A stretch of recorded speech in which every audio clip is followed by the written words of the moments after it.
Hi everyone. Thank you for coming today. My name is Matthew Wareski. I'm one of the co-chairs at the GSC. We're hosting this event today with the CPA, and Sophia is up there from the CPA. You might know that this year, for I think the first time, Caltech had a float in the LA Pride. And to sort of give some more context to that, we're honored to have today Rochelle Shelley Diamond that will give us a talk on the history of Pride.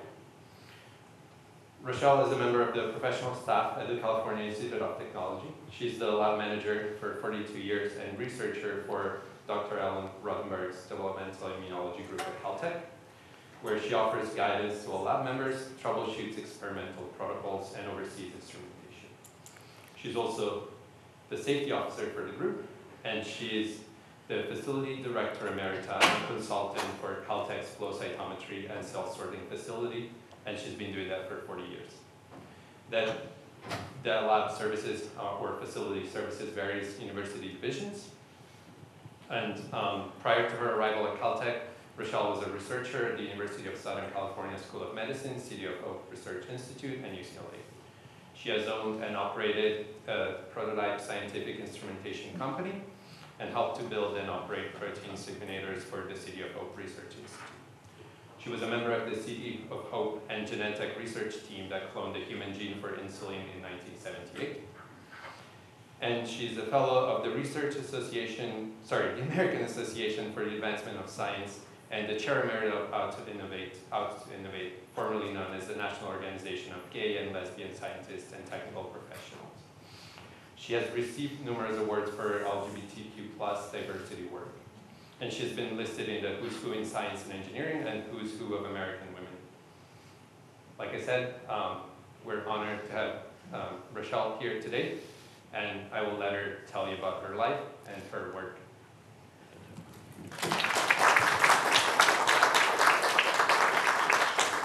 Thank you. Okay. We good? Yeah. Okay. Sure. Can everybody hear me? Yes. Yeah. Yay. Okay, I've chosen to sit because this is going to be a rather long talk for me.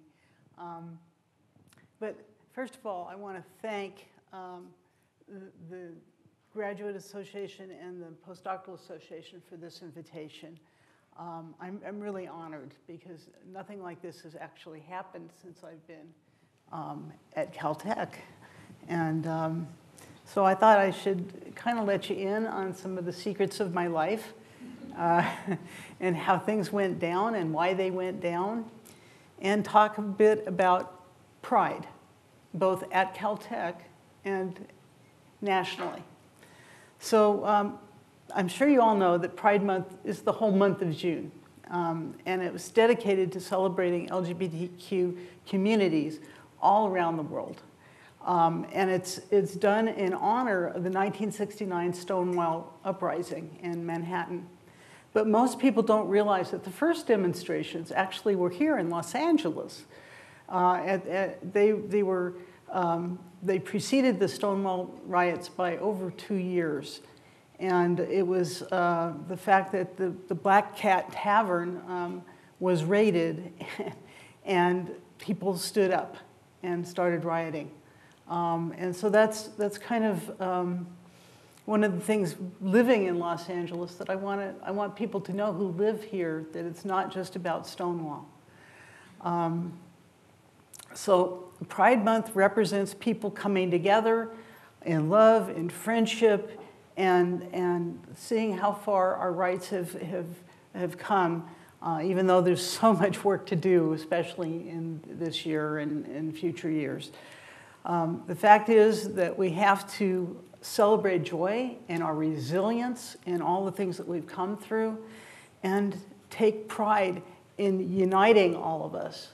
It's really something that I celebrate all month, because it's been a trek from as you'll see through my life, how things have been.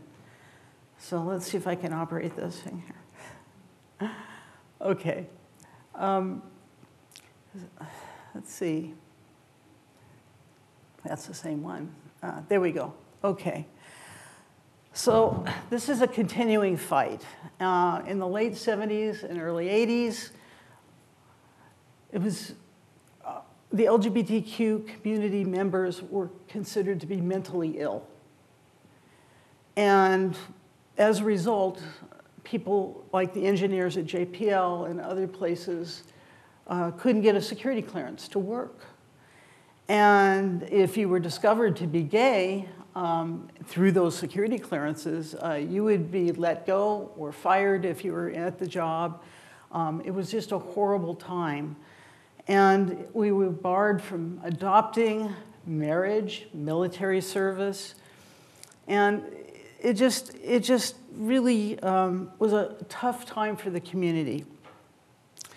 So if you'll see, let's see, here we go. Down here in this picture, there's Barbara Giddings, who was a psychiatrist, Frank Kameny, who was an astronomer and engineer working for the US Mapping Agency, and then another fellow here in disguise, known as Dr. H, who was really John Fryer, a very prominent psychiatrist.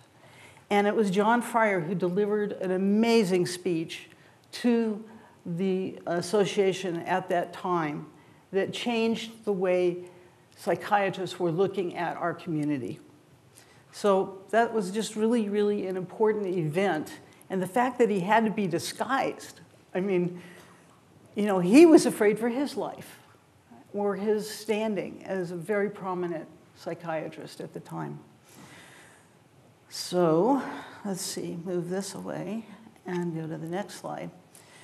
So this was actually the first march on Washington as it was for scientists and engineers. If you'll notice, the bed sheets that were made in 1987, it says NOGLSTP, which was National Organization of Gay and Lesbian Scientists and Technical Professionals, with the outline of the United States, and then some of the scientists and engineers of the past. And it was really an educational event for people, even in our own community, who had no idea that these people existed. So the first March on Washington was actually in 1979, October 14th. And so this October 87 was done to commemorate that first march. So we've been marching ever since in local communities and celebrating Pride months through the years. And over here, you'll see somebody who still works at JPL. And this was a closet that we built, hanging our lab coats in the closet, and people would climb in and put the coat on, and then we would open up the door and say, "Come out, come out." And Jeffrey would cartwheel down the street. It really caught people's attention. Here's another one that where we're all lined up because we had a Los Angeles gay and lesbian scientist group. And I'll talk a little bit more about that.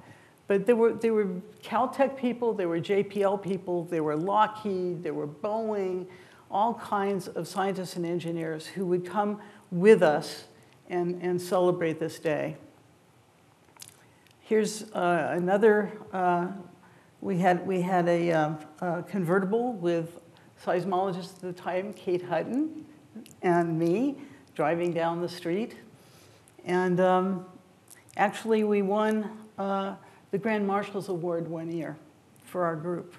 It was really a lot of fun.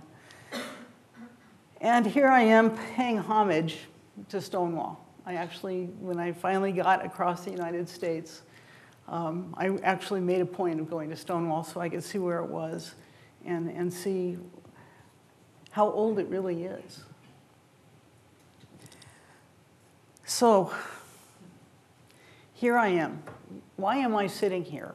Who the hell am I? Well,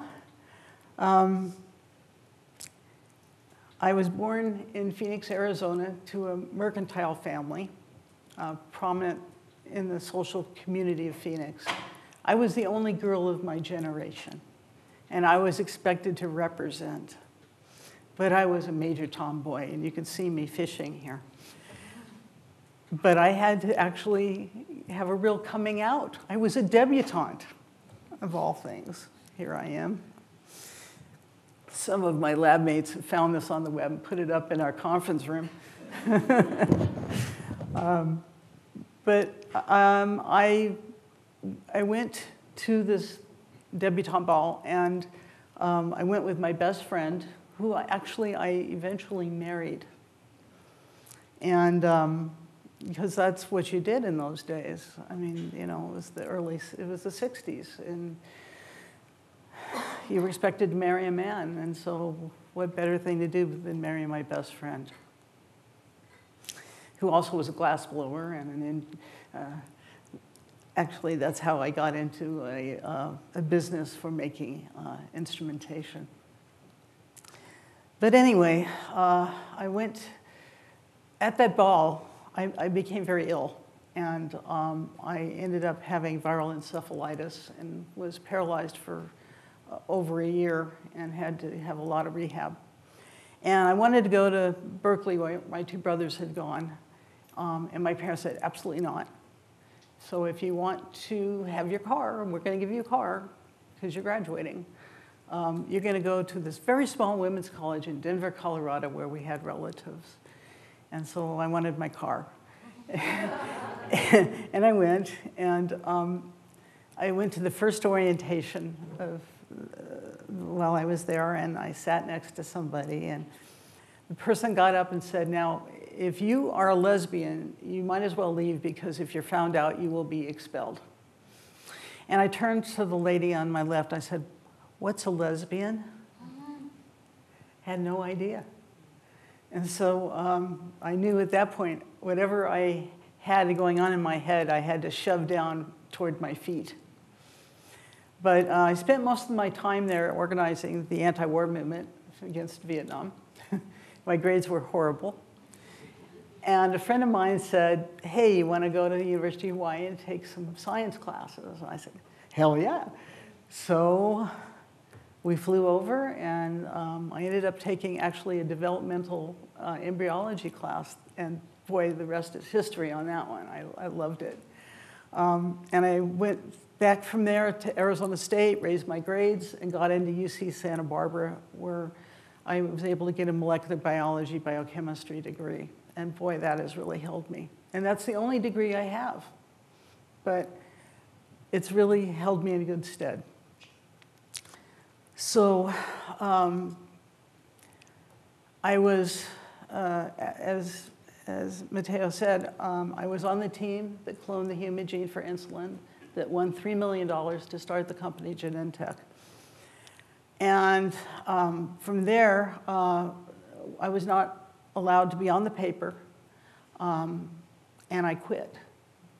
And I went down the hall. I was in tears. I'd been cleaning out my desk. And the lab manager from down the hall came in and said, why are you crying? You just had this huge national press conference. It was huge. And I said, I just quit my job. And she said, what? And I told her why. And she said, do you know anything about carbohydrate analysis? And I said, I don't know a goddamn thing about carbohydrate analysis. And she said, well, if you want to learn, report Monday, and I'll start to teach you, and you can work in our lab, because we're looking for somebody. And so I did. And I learned how to run a GCMS and all kinds of things, you know, doing mannose chain branch sequencing. And then I was put on a project to build a gas-phase protein sequencer in competition to Leroy Hood. And so I started working on that, but I found out that I'm a horrible solderer. I made cold solder joints all over the place.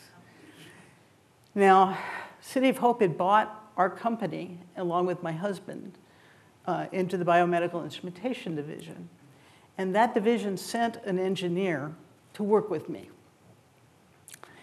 And it was at that point that I started having an affair with a woman. And he found out, and he started sabotaging my sequencer for weeks. And my boss came to me and said, look, you're not getting anywhere. Why don't you look for another job? And so I said, fine. But I didn't know what had happened to me. I just couldn't figure out what's wrong with the instrument.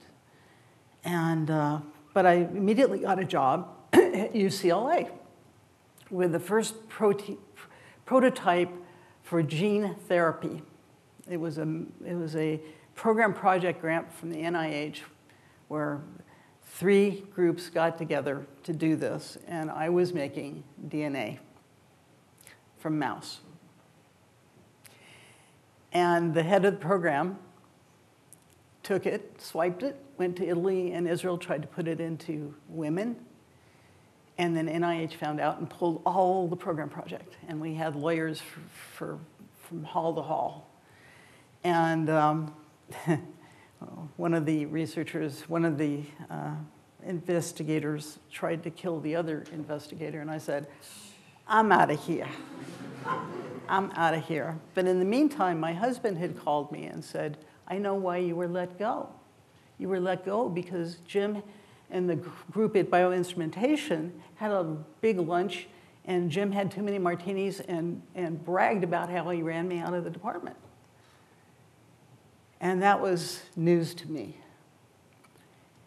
So I really had to do a lot of soul searching. And I was laying in bed with my lover on a Saturday morning, and this program on NPR came on called I Am, Are You? And there was a woman by the name of Amy Ross who was talking about a fledgling little group called Los Angeles Gay and Lesbian Scientists, and hoping to get people to come. And my lover at the time dared me to go to that meeting, and I did. I did. And guess what? I found people who were just like me, who felt like me, who thought like me, and all of a sudden I had a family. I had people I could talk to. It was so uplifting and so unburdening. And so I started going to every meeting.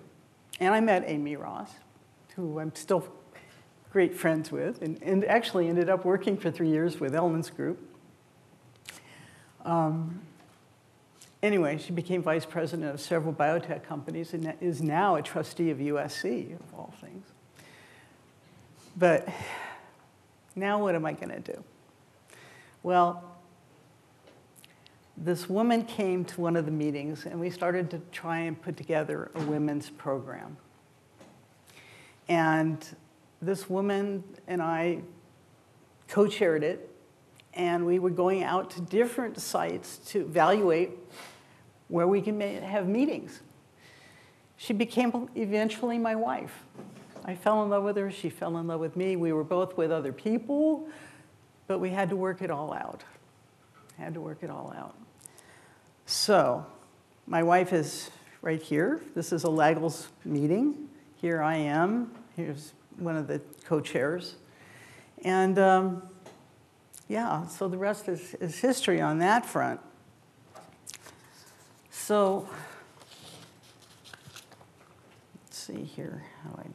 Yeah, next, this one. Okay, so here I am working at Caltech.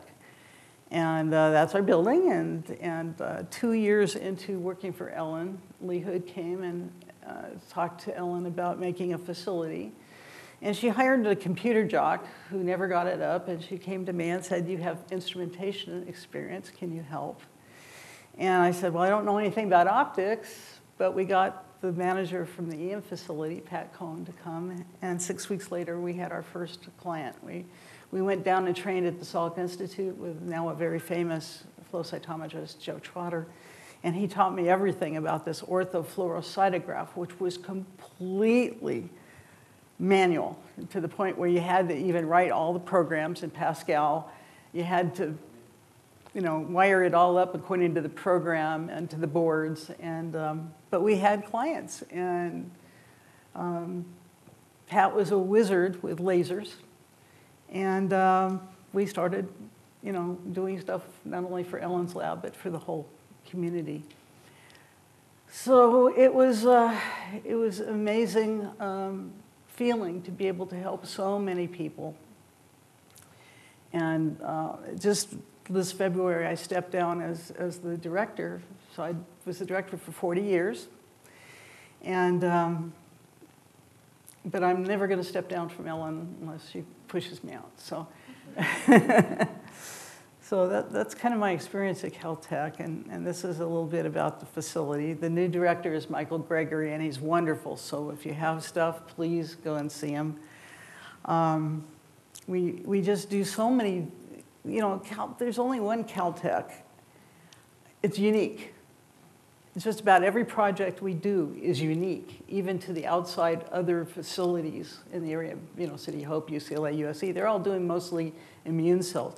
Not us. We do bacteria, viruses from the deep sea vents that Victoria Orphan goes down and grabs. We do, all kinds of things for the sequencing of various cells, and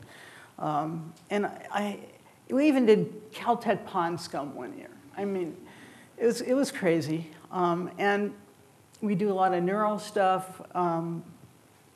We just don't know what's going to walk in, so we have to consult and then use our brains to figure out how do we make this work on this instrument.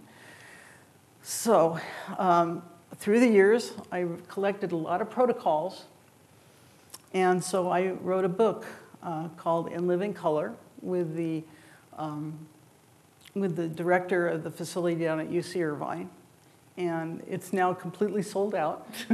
I'm going to have to do a new edition at some point. And also, Laura Simpson, who's now at Beckman Coulter, who was at USC Stem Cell Center, she and I got together and decided we needed to make a Flow Cytometry Association for all of Southern California. And we did, and we have a summit every year when we bring in guest speakers and bring all of the vendors and see all the new equipment, because most of us people who are in the trenches can't get to places like Ireland where the International Society had their meeting this year. So we get to bring all of our technicians and our students, and we have scholarships and poster sessions that allow people to get up and talk. And it's a really cool meeting. So we started that in 2011. And of course, I'm still managing Ellen's lab, and I just love what we do. I love how the different technologies bring together the stories of STEMness and transcription factor interactions. And to me, that's just the most exciting part of my research career.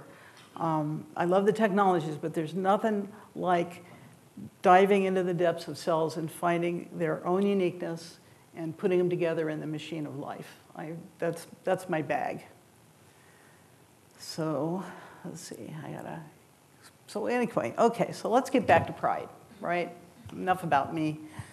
But it tells you why I do the things that I do, because it has become the central part, the steel plate in my life that keeps me going. I'm 72 years old, and I'm still doing this stuff. Why? Because it's important. Because the coming out process never ends, even for me, because people can be invisible. And we live in interesting times again, and this heteronormative culture is pressing on our assumptions as we meet people, because we're still living in a gender binary culture. But why should it be anybody's business? Because it needs to be. Because it's about workplace socializing and being a team player. If you can't be honest with people around the water cooler in your conference room or your lab, and then they find out they don't trust you anymore because you lied to them. You lied to them. And what happens if you're married like I am? Well, now I got a two-body situation. If I decide to get fired and move somewhere else, we'd have to find a place for my Barbara. And if we had kids, well, you need family leave. I mean, there's so many things. And what about, I have friends who have immigrated to the United States with a green card, but they cannot bring their partner because of the way the rules are. And because you need to be authentic. You need to be authentic so you don't spend all of your energy trying to hide and can't put your energy into your work. I mean, that's really the biggest thing, is expending all this energy. Oh my gosh, what lie did I tell yesterday? I can't remember. Oh, I look stupid because I said something that I thought that I had said before, but that was not the case. I went through this at City of Hope. I went through this. And I don't want anybody else to have to go through this. And that's why it's so important for me to do this work. So here's a little history of Caltech through the years. I need to actually look at my notes, if you don't mind. So I noticed the Caltech Lesbian and Gay Society, called CLAGS. Bet you never heard of that. Sometime around 1982. And that's when I came to Caltech. And I can remember the very first CLAGS dance I went to that had same-sex dancing on campus. And I was thrilled. The beginning of the club was marked by all of the posters being torn down, still happening these days, and putting up by a fly-by-night group called Heterosexual Society, who put their own satirical posters and outspoken views up. So they'd tear ours down and put theirs up. Does that sound familiar these days? In 1983, the CLAGS Library was established in 14 Dabney, moving to room 36 in the Student Activities Center in 1988. So that was 5 years later, okay? But you still had to check out a key to get entry. So that was always a barrier, you know, for education. But in 1983, when the CLAGS Library was started, we started working on Caltech JPL policies to provide sexual preference in the non-discrimination clauses of the institutional documents. That was huge. It took a while. And in 1985, a week-long symposium on human sexuality was presented on campus and funded by the Caltech Y, the Health Center, the Dean's Office, the Organization of Women, who is now CCID, ASCIT, the Alumni Fund, and MOSH. All of those people sponsored this, which I was thrilled to see. But CLAGS had to do the organization. And there were all nature of talks from researchers from various institutions, therapists, clergy. We discussed health, cultural myths, common misconceptions, sexual conduct, stereotypes, and economic realities. I was featured representing the Los Angeles Gay and Lesbian Scientists, along with someone from the Gay and Lesbian Community Center of LA, to talk about stereotypes, dealing with friends and colleagues, misconceptions, and phobias in the workplace, along with the slanted portrayal of gay and lesbians during the AIDS crisis. That was the first time I ever got hate mail. And that hasn't stopped. In 1986, Gay and Lesbian Discussion Group was formed by Dr. Bruce Kale, who was the director of the counseling services at that time. And later that year, we organized a joint LAGLS meeting with CLAGS, featuring a potluck and a talk by the director of the UCLA AIDS Clinic. And in 1990, we started their activities again, the CLAGS activities, because there was a dormant period, just like there was with COVID. People didn't want to get together. And we started going to plays together and marching in the Christopher Street West Pride together with LAGLS. So people on campus and at JPL lobbied for 2 years for the Institute to provide family benefits to employees with same-sex domestic partners. And finally, in the March of 1995, co-sponsored by the Organization of Women, we put on an evening event in Noise called Homophobia in the Sciences. We invited anyone interested to come and to express their concerns and needs. And JPL refused to run the notice on the TV in the cafeteria on their television called The Universe. They refused to run it. But the event went well anyway, and people came. And the Los Angeles Times covered it. And it was on the front of the California section of the Times the next day with interviews, including interviews with me. And it jump-started the discussion on both campuses regarding policies and benefits. So that was 1995. I'm not sure when PRISM took over from CLAGS, because CLAGS kind of petered out, and then PRISM became on board. But in April 2009, I brought George Takei to campus for a PRISM talk. And that year, CCID sponsored National Coming Out Day for the first time with PRISM. So PRISM is a student organization, as you know, and JPL has a spectrum group for employees. And now we have a Rainbow Connections for Employee Resource Group here on campus. And that started up last year. And I'm so proud that this has happened. It's just wonderful. So let's see. I just wanted to say, I'm so proud of this year. Here's the float for the LA Pride Parade. And even though I couldn't make it, getting these pictures, someone sent the pictures to me, and I'm so pleased to put this up because it's historic. It's really historic. They did it without LGLS, because LGLS does not exist anymore, and they just did it to do it. And they did it with also, there was a group from JPL as well. So where are we now with National Organizing for STEM? Well, we wanted to do it to find each other, find local organizations, and push for understanding and change, just like we did in LA. And it actually started, for the most part, in Los Angeles. And it was at the cross intersection of grassroots equal rights activism and the need to network socially with like-minded colleagues. So Los Angeles Gay and Lesbian Scientists was established in 1979. There were 16 local groups across the states who had many common concerns. And here they are. And they were located all across the country.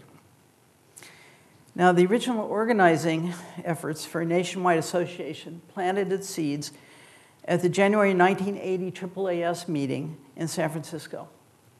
And a special session was held to discuss the concerns that homophobia was having in the workplace. The National Organization of Gay and Lesbian Scientists was created at this grassroots network to organize events and meetings to address those issues. In those days, most queer people were closeted for fear of stigmatization and social estrangement in the workplace. And it took considerable energy that was lost that could have been spent on scientific creativity. So these people all got together, and we got our first meeting together, and then we had our first newsletter, the NOGLS Newsline. And then we started to actually get some press. So here's the Advocate in 1986. There I am with the other co-chair of LGLS, Gay and Lesbian Scientists Liberating the Laboratories. Yeah, we were. Picture was taken at, I believe, UCLA. No, wait. No, it had to be taken here. We had an article in Frontiers, which was a gay magazine, saying gay science in high-tech closet, describing everything, trying to work things out. My wife is here. I am here. And this person was from JPL, still there. And then the Scientist 1992 article, Gay and Lesbian Scientists for Workplace Equality. I spent 3 days being interviewed for that article. So we started to really come together and work on things. And we got a grant from the Chicago Resource Center to fund pamphlets. Because remember, back in the early 80s, the computers weren't going on. I mean, really. So what was it? It was paper. It was pushing paper. And you'll see who in the right mind would have done security clearance, as he writes in the law, in 1983. Think about that. Who are the gay and lesbian scientists? Of historical note, we did a whole research project on that, put it out. Barriers to Achievement about employment discrimination in 1986. How do you measure the gay and lesbian population? 1986 also, about demographics, and we're still working on that. We're still working on that. In 87, Scientists in AIDS Research, a Gay Perspective. We weren't being funded.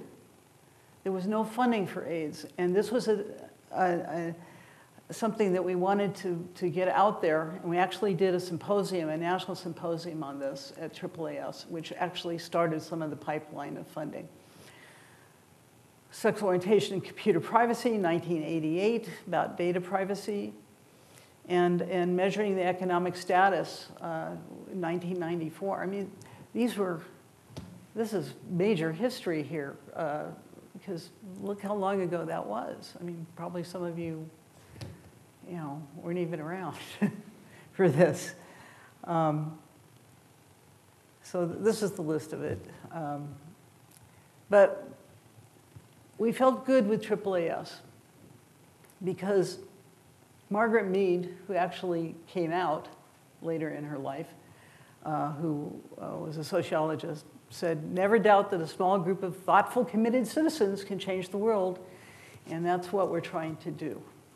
And there was a 1975 resolution from the AAAS Council that deplored any form of discrimination on the basis of sexual behavior between consenting adults in private. So we felt good about meeting there and about trying to come together there because we knew we wouldn't be thrown out. That was really, really important. So we hooked up with AAAS, and here are all the national symposiums we've done, up to 2010, that really were impactful. The fact that we talked about AIDS research and no funding. We actually had a poster on homophobia in the scientific workplace. That poster came from evaluating 5,000 California companies on their policies. Social, ethical, and scientific perspectives on the biological research on sexual orientation. There is real scientific facts that researchers have uncovered about sexual orientation, about the androgenization of the brain, and we're not talking about this. Here we are in 2024 and talking about, not funding trans healthcare or whatever, but they don't even talk about the intersex people, right? And all of this research that talks about the androgenization of the brain. There are real scientific facts about brain biology. And we did this. We did this in 1994, and we're still trying to talk about it. This is crazy. Assessing the healthcare needs of GLBT communities because people were afraid to go to their doctors for fear of being discriminated. Women still need to get a pap smear and whatnot, but they were afraid. They were afraid. The scientific and ethical perspectives on the risks of HIV/AIDS therapeutics. This was a real biggie for me because I think I was the only one in the world that realized that when you take high doses of antiretrovirals, it gets intercalated into sperm made every day. And I went to NIH and I said to the toxicologist, I said, have you looked at this? And they're going, well, we thought about it. And there was one group in New Mexico who actually was looking at it. But there was a clinic at Harvard that had started up to use elutriating sperm to then do in vitro fertilization for homophiliacs and people who wanted to have children. And I presented this. It was in Boston. And guess what? The clinic came, and within 2 weeks, it was shut down. It's like, I don't know. As a scientist, I think we have to look at the world in a real way. And so that's what I was trying to do. I organized all of these things. Defining male and female biology in the law. I mean, we're still doing that, aren't we? And I had lawyers, I had an ethicist there. Yeah, 2005, and in 2024, we're still talking about this. I started mentoring programs and targeting HIV/AIDS prevention in 2010. I brought the researchers who were starting to work on PrEP. No one had ever heard of it before. It was the first time on a national front that this was brought forward, and I organized that symposium. So this is some of my life away from the lab. Thank you, Ellen. And also we had an amicus curiae brief to the Supreme Court on security clearances. And I also worked with the General Accounting Office of Congress to document all the security clearance cases. And there was a white paper that came out given to the Clinton administration, which changed the way they do security clearances. So I'm very proud of that. It was just, yeah, every weekend, every night for like 4 months. So, okay, so the National Organization, Gay, Lesbian Scientists and Technical Professionals. That's what we got a 501c3. We started working with AAAS. We became known for it. But you know what? The new generations said, well, can we join? I mean, what if I'm bisexual? What if I'm queer? Are we allowed? And so we had to evolve. We had to change our name so everybody was welcome. So we're now known as NOGLSTP, doing business as Out to Innovate. So we still have our 501c3, we still do all the things, but we have a new name. So why is this important? Why am I giving this lecture? Because we are still 20% disproportionately underrepresented in STEM industries. This is out of the Williams Institute, who've been working on this. We still face bias in the workplace that leads people to stay in the closet, okay? They're afraid. And 40% of us are not out at work. 70% of us who are out at work experience discrimination because of where they are. I gave a lecture at Lockheed, whose executive headquarters are in a wonderful place and 100% on the HRC index. And then when I looked at where all their shops were, they were all in places that discriminate. So in states and cities, people, and so they were wondering why people weren't out. There's a reason. 30% of our young people don't consider going into working in STEM for fear of discrimination. Because when people don't see themselves, they aren't represented, they don't want to go there. They aren't inspired to go there. There's no motivation for them to be there because it looks kind of, I can't be myself. And that's terrible. That's really bad. So we've been working on getting the NSF and the NIH to do real demographics, have inclusion on the demographic studies, and this bill has been introduced into Congress. We've been working on just, I go to places to talk to a company and they'll say, well, how many people are there? And there's only census data. I have to do a back of the hand calculation and it's not real. And so the question is, well, how many people who are LGBTQ plus get postdoctoral grants, how many people actually get R21s? How many people, they're not taking this data. And it's essential to understand our experiences and to be able to adjust the policies to be inclusive. And we finally, had a hearing in Congress on this, and bills were introduced in the House and the Senate, and we're actively working on it. And I've actually given testimony on this, and it's just important, and hopefully some of those scholarships and fellowships when they will have questions, okay? Okay, so we signed on to a letter with 90 other scientific societies, so we're educating the scientific societies, which is good.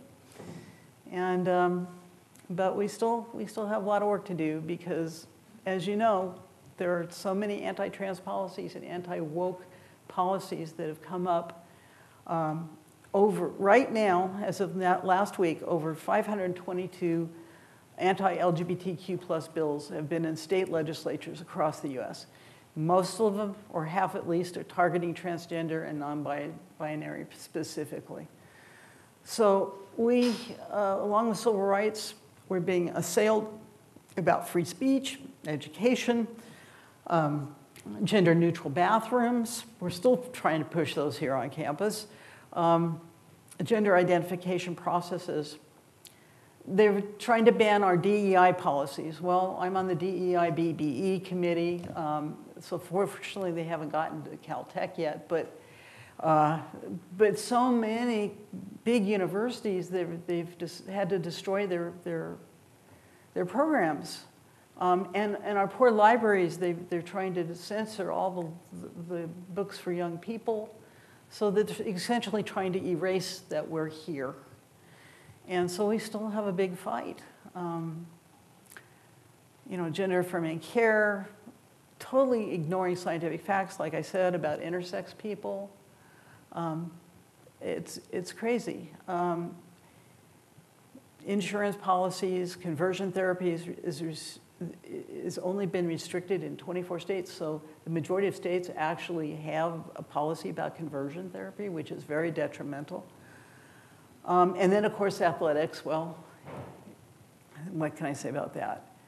But also, 14 states do not allow name change on driver's licenses, and 23 states don't allow change of name on birth certificates for trans people. That's really hard to live with. So I'm just putting this one thing up to show where 25 states have banned gender-affirming care. Look where they are. And the people who are friendly are off to the sides. So as many as 27% of undergraduates currently identify as LGBTQ+. That's a lot. That's more than a quarter of our student populations. We're trying to work with scientific societies to advise them on issues such as where to hold meetings. Where is it better to hold a meeting, or is it better to go ahead and go into those states and provide services for people who wouldn't normally see them? It's a trade-off. And then there's unfriendly places in the world where you could be killed just for being gay. You can be pushed off a building or whatever. So we're working with Alt-Right International to work on these issues with them. So 2 steps forward, 2 or 3 steps back in these times that we're living with, and who knows what's going to happen in November. So here's our mission. Our mission is to educate, to interact with societies, provide positive role models, mentoring, networking, scholarships, fellowships. And we have affiliate groups with some of the professional societies who have groups within groups. We do still have regional groups and representatives that are going to the various societies and representing our constituencies. So the thing that I'm really proud of is our recognition awards, for one thing. Last year, we recognized Dr. Victoria Orphan here at Caltech as our Out to Innovate Scientist of the Year. And she uses that and when she goes to talk, and it's wonderful because it gets the role models out there. And we've had some wonderful role models. We have scholarships, $2,500 to $8,000. And we have just undergraduate, graduate student, and community college transfer scholarships. The funding has come from Motorola, from Berkshire Hathaway Energy, Dr. Amy Ross, and we're trying to get this word out, because the more people who get these scholarships, the more word it just transfers. So we want to promote academic excellence in our community, and just provide pride in STEM, that you can be who you want to be, and we're here to help you. And we're here to also, we have a special program for fellowships for graduate students and postdocs for trans, non-binary, and intersex people in STEM. It's the only one out there that's strictly for this population. And an anonymous donor 3 years ago has been coming in with $40,000 a year for this, and I'm so pleased. But we need more. And some of the recipients want to be out, and some remain anonymous, but that's okay. We want to help them, and some of them are doing fabulous things.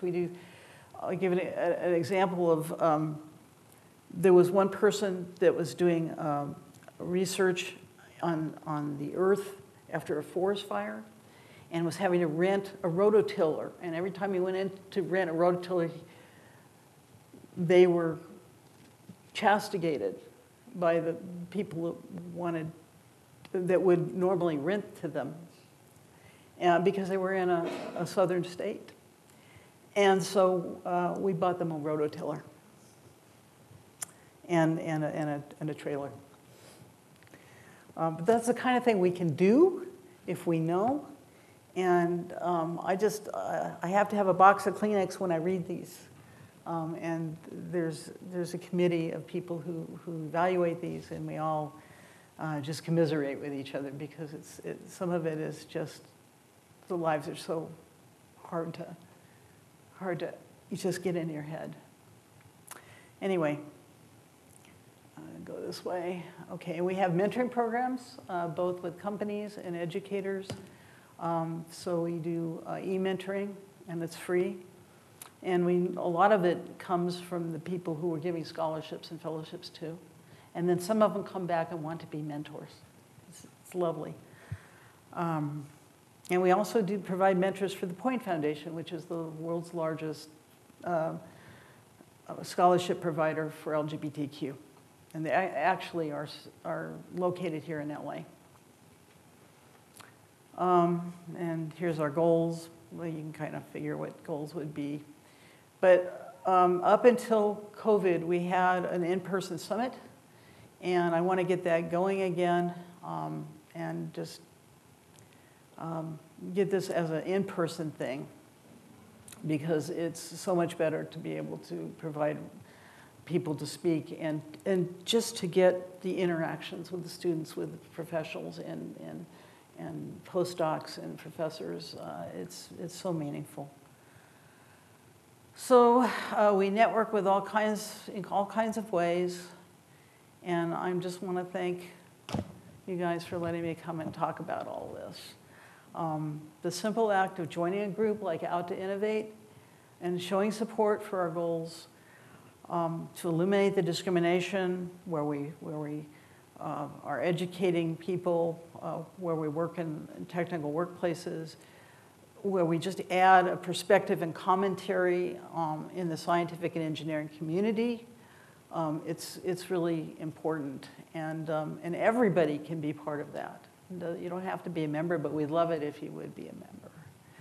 So anyway, I have resources. If you ever need them, you can ask me for them. And that's the end of my show.